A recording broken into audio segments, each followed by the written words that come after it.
আজ তোমাদের সাথে একটা মেকআপ লুক শেয়ার করব। এই যে দেখছো, এই দিদিটি মেকআপ লুক শেয়ার করব। আমাদের পাশের গ্রামে এই দিদির বাড়ি। ফার্স্টে আমি শাড়িটা ড্র্যাপিং করে ক্রিম্পিংটা করে নিচ্ছি। এই গরমের দিনে ক্রিম্পিংটা আগে করে রাখলে বেশ সুবিধা হয়। আর এই দিদির হাজব্যান্ড অনেকদিন আগে থেকে বুক করে রেখেছিল। দিদিটা ফটো তুলতে আর ভিডিও করতে খুব পছন্দ করে। নিজেই দেখছিলাম টুকটুক করে ক্যামেরাটা অন করে ভিডিও করে নিচ্ছিল।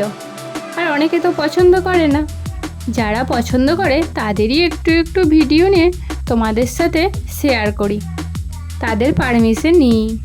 আমার মেকআপ ভালো লাগলে আমার ফেসবুক পেজ পৌলমি দা, ওখানে গিয়ে ইনবক্স করে নিজেদের স্পেশাল ডেটটা বুক করে নিতে পারো। ওখানেই আমার ফোন নাম্বার পেয়ে যাবে। আমি ফার্স্টেই জিজ্ঞেস করেছিলাম দিদির কেমন কি মেকআপ লুক করব, তো সেটার আর ভিডিও করা হয়নি। তো দিদিটি বলেছিল আমার মুখে যেমন মেকআপ ভালো লাগে তুমি তোমার মতো করে দাও।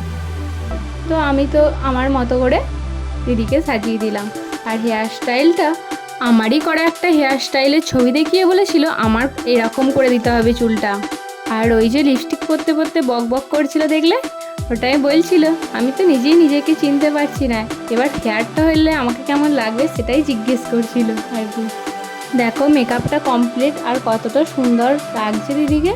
আর মেকআপটা বেশ ফ্ললেস হয়েছে, তাই না? এবার চলো হেয়ারটা করে নিই। হেয়ার করে পরিয়ে নিচ্ছে এখন সিঁদুরটা। বলছিল একটু বেশি করে সিঁদুর পরাও, যাতে নতুন বউ একটু ফিল আসে। দিদি নিজেও খুব ভালো, আর বক বক করতে করতে কখন যে মেকআপটা শেষ হয়ে গেল বুঝতেই পারলাম না।